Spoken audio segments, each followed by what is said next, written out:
A POD 360 está de acordo com todas as normas de segurança para preservar a saúde dos nossos funcionários e colaboradores. Remotamente, foi possível manter nossa operação e dar continuidade à nossa missão de entregar conteúdo de qualidade. Se informe, se distraia, se cuide e fique em casa. Café Country, a sua dose de triatlon. Pega o seu café e vem com a gente. Olá, bem-vindos a mais um Café Country. Eu sou Wagner Espadoto e aqui comigo a Érica Magrice, Beto Nitrini, Sérgio Magalhães. Fala aí, turma, tudo bom? Fala, gente. Tô com dois aqui hoje que querem falar um oi aqui. O Lucas e o Felipe estão comigo em casa aqui. Queridos! Oi! Fala oi aí, Lucas. Oi! E aí? Tudo bem? Vocês gostam do Café Country? Mais do café do que Country, fala a verdade, vai. Conta a verdade pra gente. Exatamente.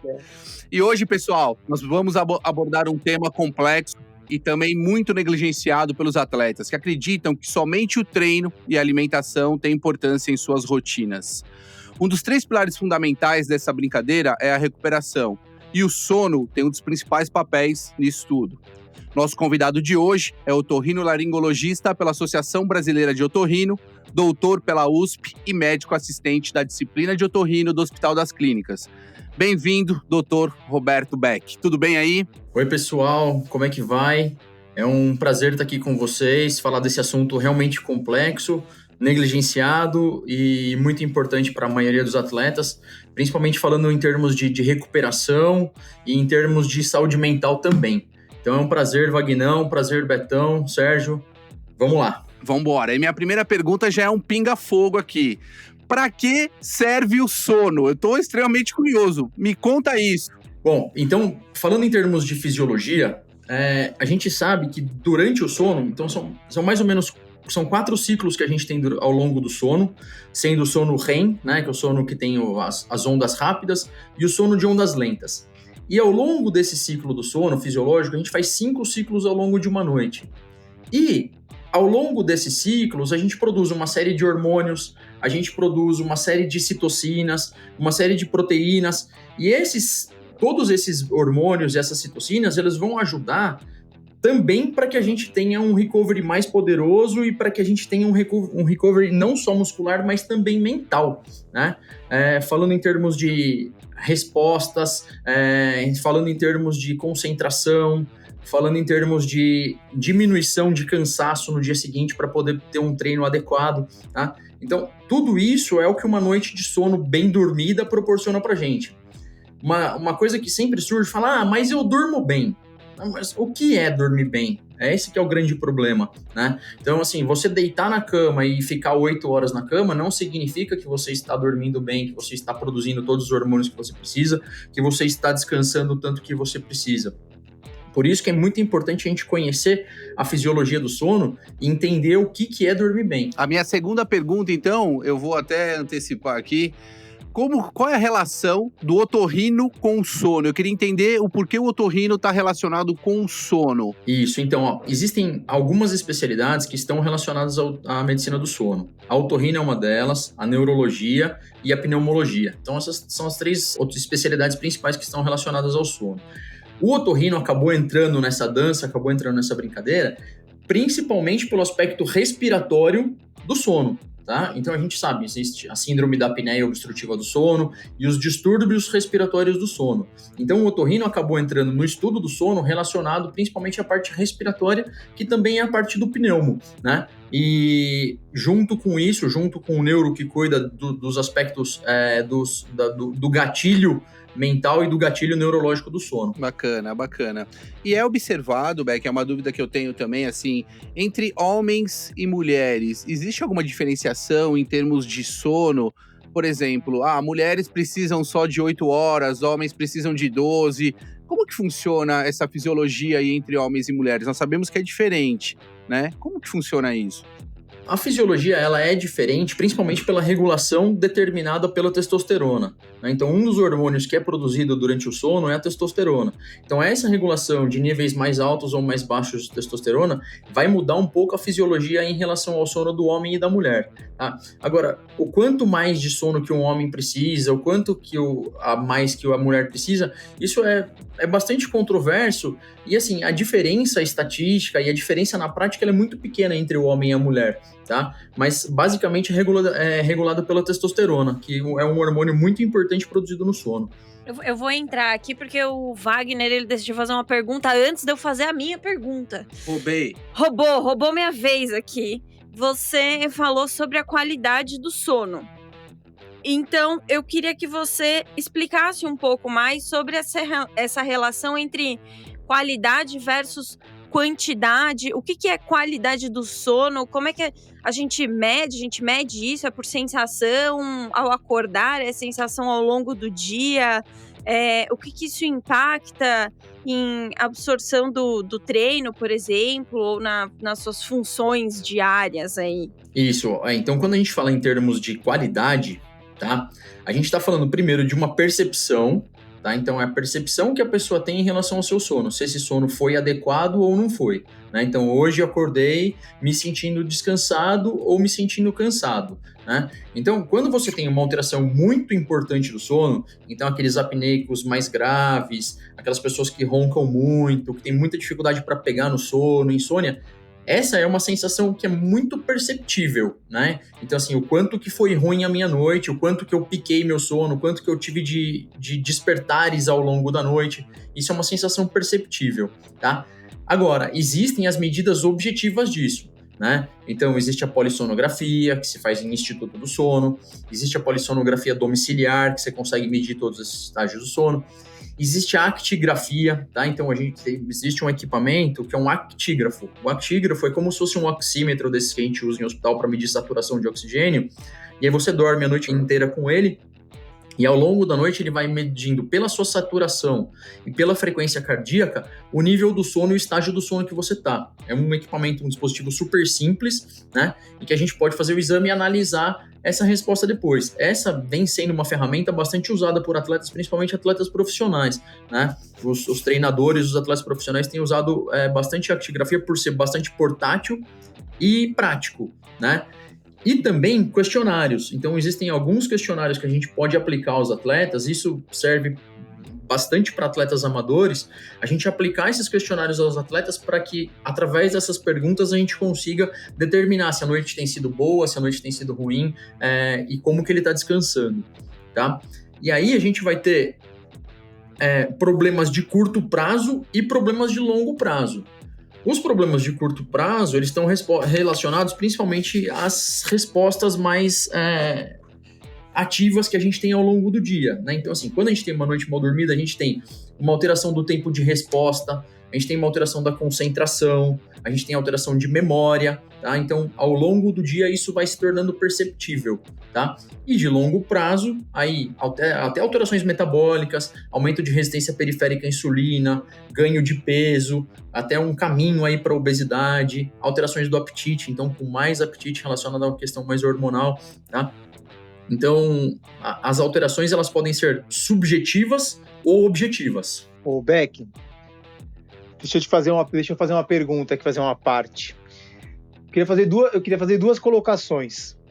A primeira é perguntar se quanto mais horas de treino a gente tem, mais a gente tem que dormir, e se é possível a gente acostumar a dormir menos. Porque, por exemplo, eu sempre dormi pouco. Assim, 6 horas e meia, 7 horas, para mim já é o suficiente. E tem períodos que você acaba dormindo menos. Quando meus filhos eram menores, eu dormia até menos. E hoje eu durmo menos porque eu preciso treinar. Então, se eu dormir mais, eu não consigo treinar porque eu entro no trabalho e tal. Então, eu queria saber se existe dá para acostumar o corpo a dormir menos, né? E se quanto mais a gente treina, mais a gente precisa dormir. Tá. Então, assim, pensando no atleta, então foi uma pesquisa que eu fui fazer mais recentemente, pensando em atletas profissionais e atletas amadores, né? Para os atletas amadores, a recomendação é de 7 a 8 horas de sono, assim como da população geral. Quando a gente fala de atleta profissional, a gente está falando de 9 a 10 horas de sono. Então, acho que essa diferença já responde à pergunta, tá? Então, quanto mais você treina, você precisa de um pouco mais de sono. Agora, outros estudos têm mostrado que não necessariamente esse sono precisa ser o sono da noite, que você pode acrescentar sonecas ao longo do dia, né? São os naps que eles falam, ou a siesta do europeu, né? Então, existem, assim, alguns trabalhos que mostram que você colocar 2 sonecas de meia hora ao longo do dia já ajuda você a recuperar aquilo que você não teve à noite, tá? Essa questão do hábito, Betão, ela está muito relacionada ao ciclo circadiano. O que é o ciclo circadiano? É o ciclo mediado pelo cortisol, que está relacionado diretamente à luz do sol, né? Então, quando a gente acorda e até a hora que o sol vai embora, a gente produz uma certa quantidade de hormônio, chega lá no fim da noite, aumenta a produção de melatonina e diminui a produção de cortisol, por isso que dá sono e a gente vai dormir, tá? Se você tem um hábito de dormir menos e você consegue se habituar, se você consegue fazer com que esse ciclo se feche, é uma coisa de hábito e de necessidade sua em relação ao trabalho e tudo mais, e a gente sabe que isso é uma demanda do atleta amador, né? Não adianta eu falar para um atleta amador que tem família, que tem que trabalhar, que tem que treinar bastante, que ele precisa dormir 9 horas por dia como um atleta profissional, isso é inviável, né? Então, eu acho que o hábito, ele é possível, tá? E é fisiológico, sim. Só que se você conseguir colocar uma sonequinha nesse meio, talvez te ajude ainda mais. Ô, Beck, deixa eu te fazer uma pergunta. Eu tenho amigos que dormem muito pouco e a minha discussão, eu tenho um grande amigo meu que não dorme nada. O sono, ele está relacionado diretamente a um envelhecimento precoce? Tem gente que dorme muito, meu pai é um exemplo disso, que dorme muito e ele, na idade que ele tá super bem, ele brinca com isso, que ele tá muito bem por causa do sono. Qual é essa relação? Ou as pessoas se adaptam a isso?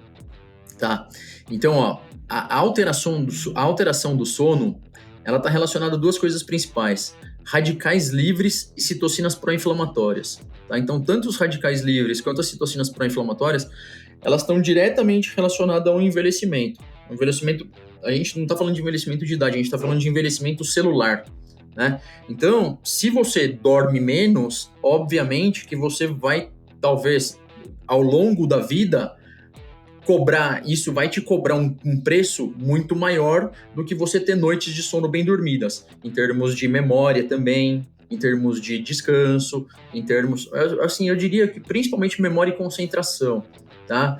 Vocês já devem ter vivenciado isso, o quanto que uma noite mal dormida, o quanto que o dia seguinte é péssimo em termos de memória e em termos de concentração para o trabalho, né? Então, eu acho que isso de longo prazo, isso cobra uma conta muito alta. Eu tenho uma pergunta que, na verdade, é uma curiosidade. Quanto tempo, se é que existe isso, uma pessoa consegue ficar sem dormir sem enlouquecer? Porque dizem que você começa a enlouquecer, né? Alucinar, não sei. Eu não sei te responder essa pergunta, tá? Eu não sei, eu tenho os meus recordes, né? Que são de recordes de intermédio, né? Mas aí tem outros adictos junto e outras coisas que você acaba usando. É melhor a gente não entrar nesse tema. Mas, Serginho, só complementando um pouquinho, existem alguns estudos que foram feitos com pessoal de prova de aventura, ultramaratonistas de longuíssima duração. E aí existe privação de sono de 60 e poucas horas, né? Eu lembro, 64, se não me engano. Mas isso não é a realidade, né? Você ter uma privação assim não é uma realidade. A realidade dos nossos atletas não é privação de sono, é o sono com uma qualidade ruim ou com poucas horas de sono. E aí eu entro novamente no assunto Power Nap, né? No napzinho. A gente sabe que ele ajuda. Ele pode atrapalhar? Essa é a minha primeira pergunta, tá? Ou qual é o tempo ideal que seria interessante um atleta, né? E aí a gente está falando de atleta de alto nível, porque nós sabemos que não é também a realidade do atleta amador. O atleta amador dificilmente consegue fazer um soninho durante a tarde, né? Então existe um tempo ideal e ele pode atrapalhar?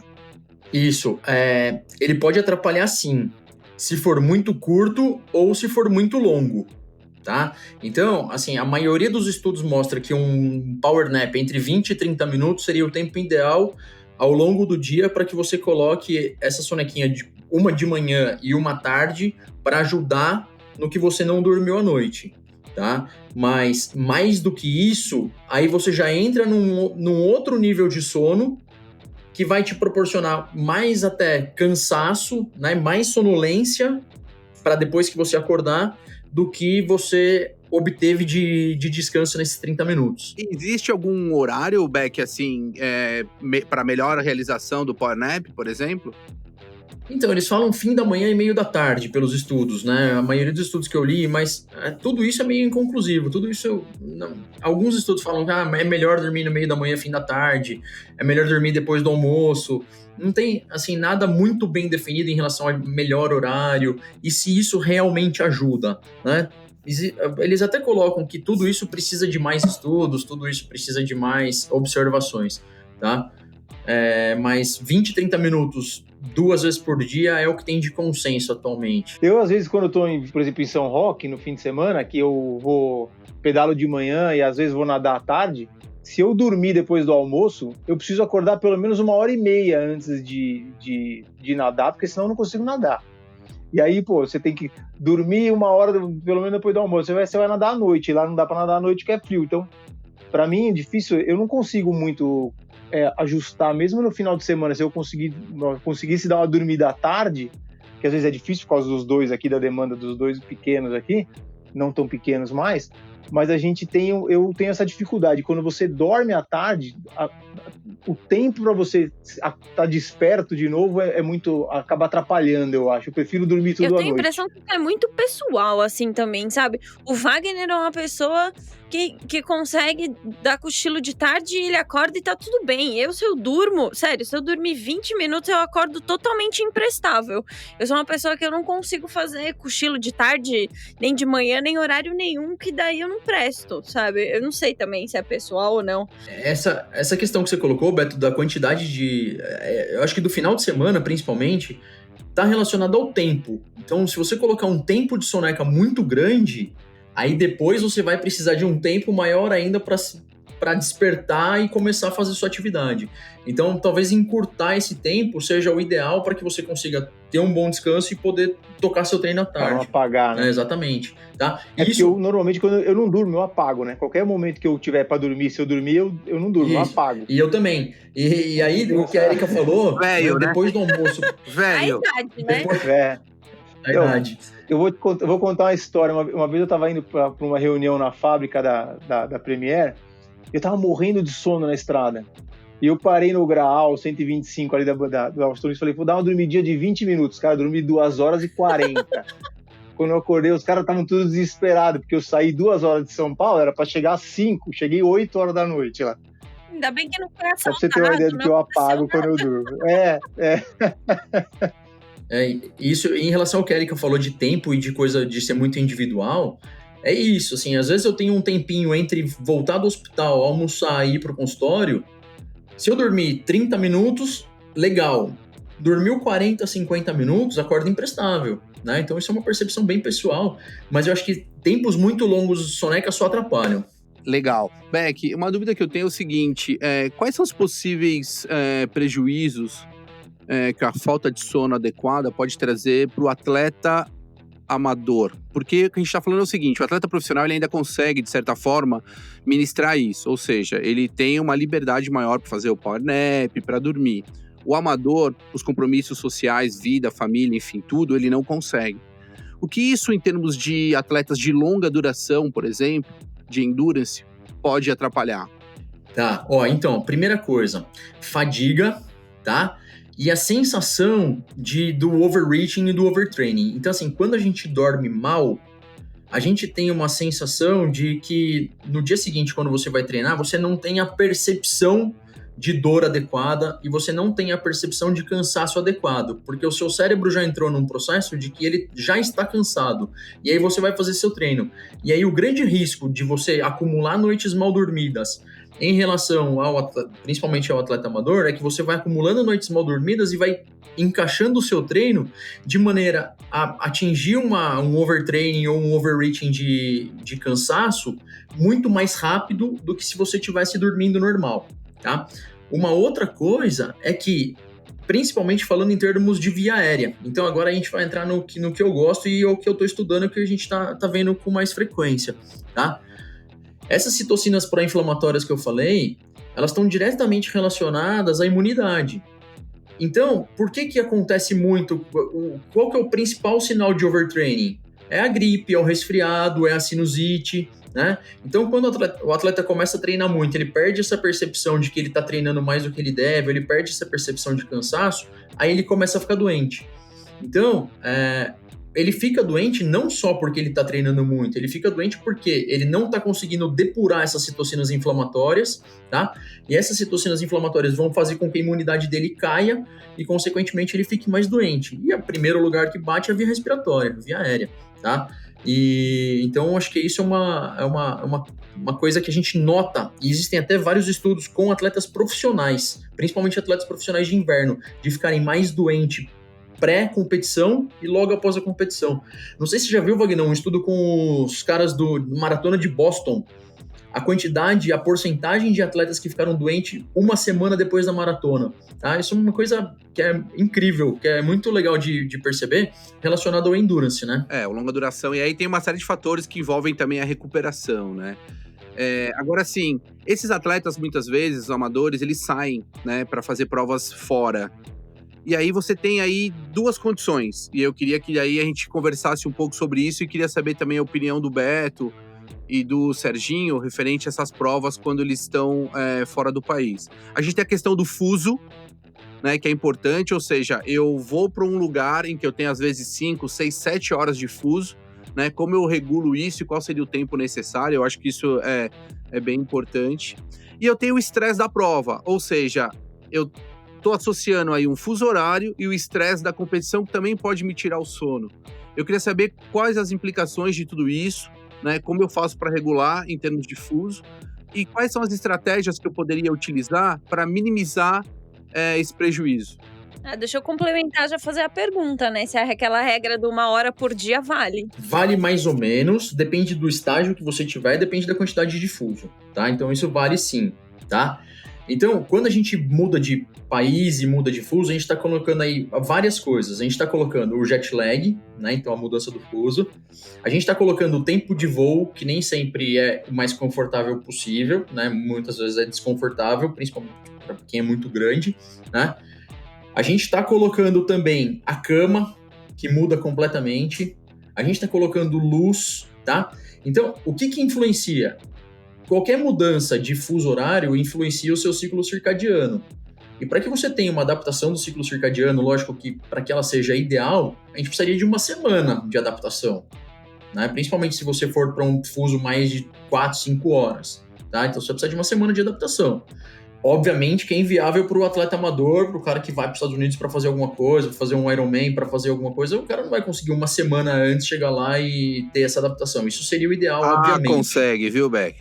Fazer Ironman, os caras viajam até um mês antes, viu? Você não tá informado. Mas aí, uma semana comendo batatinha frita, batata frita americana tem droga, né? Então você não consegue parar de comer. Então uma semana antes, você não pode ir para os Estados Unidos uma semana antes. Arriscado, eu acho também. Então. Mas aí, assim, o que a gente... Daí, nesses casos, tá? Tem muitos estudos a respeito da melatonina nesses pacientes. Você entrou na minha próxima pergunta, atletas. Que droga! Tá, então vou deixar você fazer a pergunta, tá? Porque o que vai regular isso é a melatonina. A melatonina é um hormônio endógeno, ou seja, ele é produzido, tá? Naturalmente. A suplementação de melatonina é uma outra coisa, tá? Então... tem muita gente que pensa assim, vou chegar lá no dia da prova, vou chegar no local da minha prova e vou começar a tomar melatonina. Não adianta nada, tá? Você precisa ter um nível sérico de melatonina para que ela possa fazer efeito. Então, se você vai fazer uma prova fora, você já começa a tomar melatonina antes, para quando você chegar lá na prova, o seu nível sérico de melatonina já esteja adequado, e aí, então, você já tente minimizar os efeitos do fuso, visando minimizar os efeitos, tá? Agora... Também a resposta é individual. E uma outra coisa que a gente sempre fala é luz, né? Então, assim, chegou lá, tá dia, eu preciso dormir. Fecha tudo, deixa o mais escuro possível, evita celular, evita tela, todas essas coisas, e aí tenta fazer com que seu cérebro entenda que você está num ambiente de noite, não de dia, como estaria lá no país onde você chegou. Existe não é uma regra, né? Mas o pessoal fala muito assim, se você chegar em cima da hora, tipo, sei lá, 48 horas antes da prova, 72 horas, você não sente tanto o efeito do jet lag, o efeito do fuso e etc, do que se você, às vezes, chegar 4 dias antes, que não é uma semana, né? É verdade isso mesmo? Eu nunca sofri disso, então tô perguntando. E isso é verdade, tá? Então, assim, se você chegar mais próximo ou você chegar mais longe, óbvio que é melhor. E isso também vale para altitude, né? Então, isso se fala muito quando os times brasileiros vão jogar Libertadores lá fora, na altitude, né? Que tem que chegar na hora do jogo ou chegar uma semana antes. Isso para adaptação da hemoglobina em relação ao oxigênio, que isso é um outro tópico. Mas para o jet lag isso vale também, tá? Então, se você tiver um tempo maior para se adaptar, vai ser melhor. Ou então, se você não tiver esse tempo, que chegue em cima da hora, tá? Que chegue bem perto do momento que você já tá com o seu ciclo, né? Então, você mantém o seu ciclo do local de origem. Legal, eu só queria complementar um pouquinho a informação referente a para que lado, se eu estou ganhando horas ou se eu estou perdendo horas. Então, existe basicamente uma regrinha que é, por exemplo, se eu viajo para o Havaí, eu não preciso de 1 hora por dia, uma regrinha básica, eu preciso só de meia hora. Agora, se eu viajo para a Europa, para o outro lado, aí sim eu preciso de 1 hora, né? E referente a norte e sul, em termos dos polos, não é observado tanta diferença dependendo da quantidade de fuso, né? Se eu tiver norte-sul, tiver 1 ou 2, eu tenho uma alteração mínima, tá? Isso é importante também para os atletas aí Se ficarem de programarem. olho, exato. Eu vou entrar de novo daí no assunto da melatonina, porque eu sinto que tem muita gente que toma melatonina indiscriminadamente, assim, também ao longo do ano normalmente, não só como preparação para uma viagem. Funciona usar melatonina ou não funciona? Eu entendo que ela é só um indutor do sono e pelo que a gente falou, o que importa é a qualidade do sono, né? E daí também eu já vou emendar com a minha segunda pergunta, que é: existe um mínimo de horas que eu tenho que passar ali no sono REM ou não? Tá, então vamos lá. Então, com relação à melatonina, como é um hormônio endógeno, tá? Ela não é um indutor do sono. Então, se você estiver em casa, falar, hoje eu não tô conseguindo dormir, vou tomar um comprimido de melatonina, não vai adiantar nada, tá? Então, a melatonina, ela precisa ter um nível sérico, ela precisa ter um pico para que ela tenha alguma ação, tá? Então, assim, se você precisa suplementar a melatonina, essa suplementação tem que ser diária, tá? Indutor do sono, a gente costuma usar outras coisas. Então, existem outras medicações que são indutoras do sono, para aquelas pessoas que têm insônia, que têm dificuldade para pegar no sono, tá? A melatonina, ela ajuda também para pegar no sono, mas quando ela tem níveis séricos adequados e quando tomada diariamente, tá? Eu tenho usado um pouco de melatonina para atleta profissional de futebol, tá? Eles são caras extremamente ansiosos. Eles têm um hábito até de tomar indutor do sono antes de clássico, todas essas coisas, antes de jogos muito importantes. E a melatonina tem ajudado para eles de pelo menos ter uma qualidade de sono adequada diária, tá? Então isso é uma coisa legal que talvez possa servir assim. Eu não costumo indicar para atleta amador, eu não costumo indicar para quem não tem uma dificuldade ou que tem uma alteração polissonográfica muito grande, tá? Mas usar como indutor do sono eu acho que não vale. Já vi muita gente tá? perder prova por causa de melatonina, viu? Então, às vezes não tá O cara não acorda. O Serginho Não e tá os acostumado amigos com- dele, Eu né? quero saber aonde os teus amigos treinam. Vai, conta. Pra perder, vai. Vamos ver se você é macho mesmo, você vai falar aqui. Vamos lá. Para. Eu tô falando.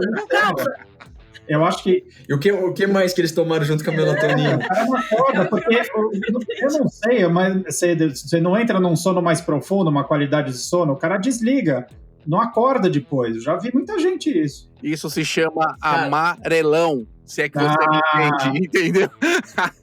O cara não acorda nem pra fazer a prova. A minha percepção é que assim, eu fico tão ansioso pré-prova que eu não. Nem se eu tomar um caminhão de melatonina, acho que eu não consigo dormir. Eu tenho uma dificuldade muito grande de pegar no sono relacionada à ansiedade. Então, pra mim seria meio difícil pensar nesse contrário. Tá, deixa eu fazer, então, Ele pegando... precisa terminar de responder minha pergunta. Você tem algum... Não, então Quer termina, fazer um gancho aí? Termina. Eu vou separar vocês, os dois, vocês vão começar a gravar em quarto separado, que não tá dando. Não, tá vendo? eu tive Então. que começar a me defender aqui, porque o Wagner, ele me cortava toda hora. Vai, Érica, termina. Beleza, chuta ele por baixo Qual é o da mesa. complemento da sua... Daqui? tinha perguntado do sono REM, de quantidade de horas. Isso. O sono REM é uma parte do sono, é um estágio do sono. Então, a gente tem 4 estágios. O sono REM, o N1, o N2 e o N3, tá? Então, ao longo de uma noite, a gente precisa ter mais ou menos, para ter uma qualidade adequada de sono, a gente precisa ter mais ou menos 5 ciclos desses. É nessa ordem que você falou. N1, N2, o REM vem primeiro ou o REM vem pro... N1, N2, N3 e REM. O REM é o último. Tá?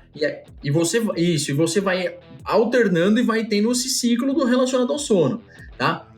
E aí, como que a gente mede isso? Através de um exame chamado polissonografia, tá? Então, a polissonografia que vai medir através de um eletroencefalograma em qual estágio do sono que você está, tá? E alterações desse ciclo, tá? Aí a gente chama de alteração da arquitetura do sono. Então, o sono está fragmentado, ou se a pessoa não consegue chegar no REM, ou se o sono REM não tem um tempo adequado, tá? Tudo isso são alterações relacionadas ao sono que precisam ser medidas, tá? E essas medidas precisam ser medidas objetivas, aí não tem como fazer assim, isso sem a polissono, tá? Porque pode até, felizmente, hoje pode ser domiciliar até, né? Eu já entendi porque que a Erika tá querendo saber disso, porque agora que ela vai ter filho, ela não vai chegar nem no N1, eu acho, ela vai dormir. Justo. Exatamente. Nem no N, né? Toda vez que... Nem no N ela vai Nem no chegar. N.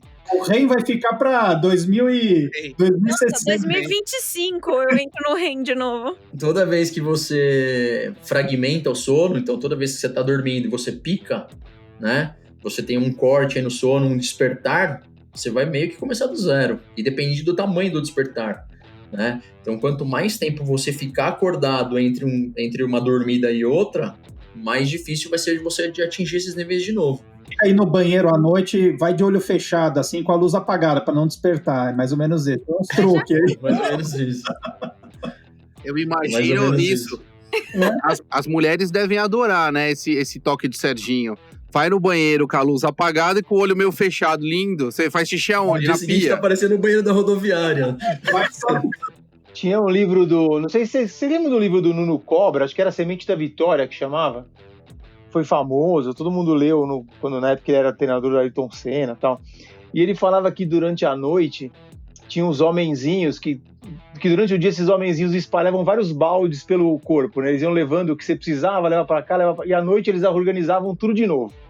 Nas prateleiras, cada baldezinho num lugar.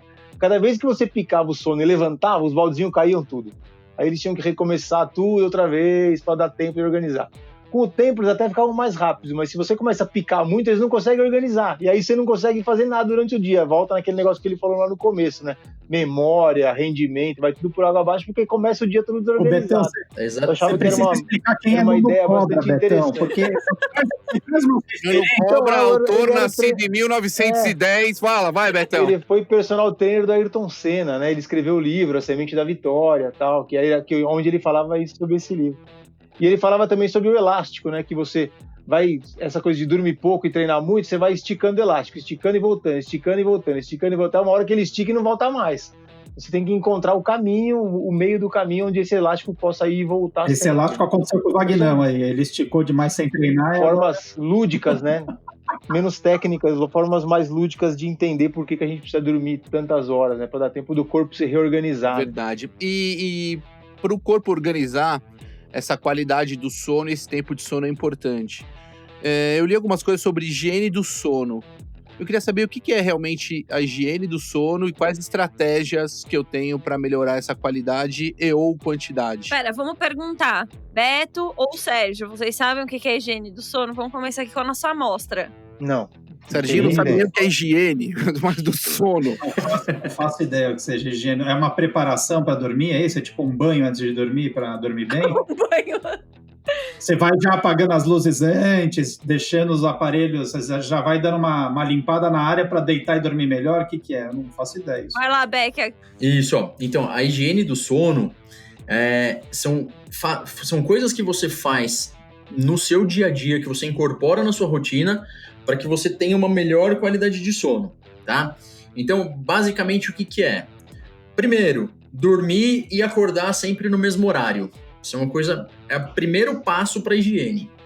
Segundo, evitar super estimulantes perto da hora de dormir. Então, cafeína perto da hora de dormir, refrigerante à base de cafeína perto da hora de dormir, treinos muito intensos perto da hora de dormir, tá? Tudo isso, qualquer treino muito intenso desencadeia muita produção de endorfina, de adrenalina.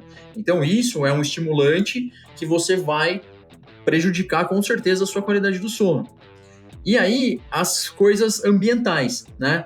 Então, a cama, que ela tenha uma qualidade adequada, a densidade do colchão, essas coisas, tá? O ambiente completamente escuro, tá?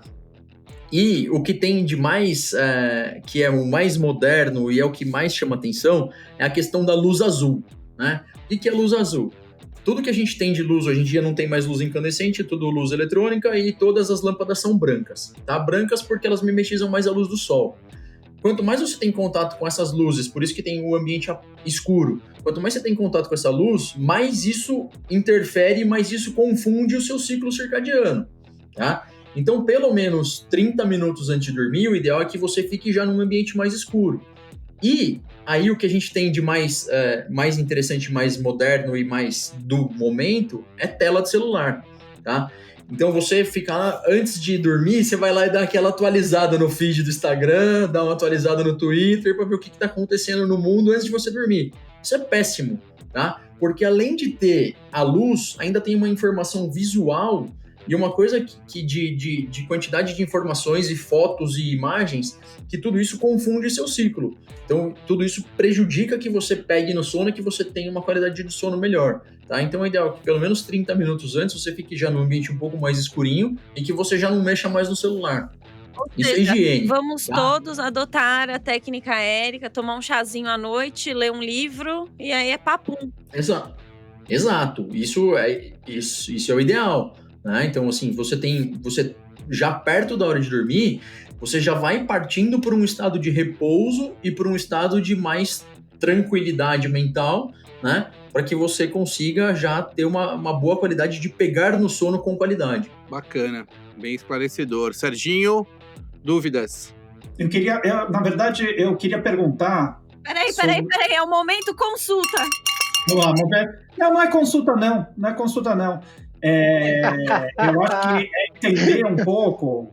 O Vagnão já está usando bastante aquele aparelhinho para dormir. Como é que chama? O CPAP. CPAP. Tá dormindo comigo? Eu não sabia, não. Quando ele faz, às vezes a gente fala com ele tá com aquele negócio lá, parece um morto. Eu tô querendo fazer ele usar, ainda não consegui convencer. Eu queria saber do Beck sobre isso, né? Porque, óbvio, dizem que melhora muito e principalmente para a qualidade do sono. E na questão da apneia, se ajuda isso. E um complemento é a questão da apneia no sono, do ronco, está muito ligada com excesso de peso ou não tem nada a ver? Porque eu já ouvi muito falar disso, né? Quando a pessoa dorme, tem excesso de peso, o peso aqui do papo, né? Que nem do Vagnão, ele acaba pesando e ronca mais. Mas é isso. Isso, ó. Quando a gente fala de apneia obstrutiva do sono, a gente está falando de um processo que é multifatorial, tá? Então, eu sempre coloco meus pacientes 4 pontos principais, que é o peso, a posição como a gente dorme, a função do nariz e a anatomia da faringe, tá? Isso é muito importante, tá? Primeiro, posição como a gente dorme, tem que ser de lado. Se você dormir de barriga para cima, sempre que você tiver de barriga para cima, todo o excesso de peso que você tiver concentrado, seja essa gordurinha aqui na região cervical, ou seja aquele abdômen de avental que pressiona o diafragma, seu via respiratória vai ter que fazer mais força, por isso que você vai roncar mais e vai ter mais dificuldade respiratória. O segundo é o peso, né? Então, o peso vai acabar entrando na mesma coisa, só que daí tem gente que atinge um certo nível de peso, de índice de massa corpórea, que você pode dormir de lado, de ponta cabeça, igual morcego, que você vai ter que fazer a mesma força. Então, o peso está diretamente relacionado. Você fala para os pacientes, o paciente fala que fica meio puto, né? Tudo é culpa do meu peso? Eu falo, realmente é culpa do seu peso. Então, o peso está muito relacionado a isso, tá? E aí, quando a gente fala de anatomia da faringe, a gente está falando de tamanho e posicionamento da língua, a gente está falando de tamanho de amígdala, então se as amígdalas são muito grandes, isso também impõe uma resistência de passagem no ar, tá? E, nossa senhora, e aí... Eu tô falando aqui, desculpa, é que eu tô rachando de rir, é que eu tive que botar no mudo, porque o Wagner, ele tem todos os sintomas, Dos entendeu? 4 que você falou, eu E tenho 6. É. Eu tô contando. Aqui tem tudo, dorme de barriga pra cima, é o peso, a faringe, vamos lá, que mais? Eu tô só ticando aqui da lista. E aí a gente vai para o nariz, tá? E o nariz, para o atleta, ele é muito importante, tá? Para o atleta e para o sono. Então, existem diversas alterações que podem acontecer no nariz que prejudicam a respiração nasal, induzem a respiração bucal e com isso a gente piora o ronco e piora as apneias. O ronco em si, ele não é um problema de saúde. O ronco é o barulho, é um problema mais social, tá? Agora, junto com o ronco, vem a apneia, tá? E a apneia, sim, é um problema, porque são segundos ao longo da noite que você fica sem trocar oxigênio, tá?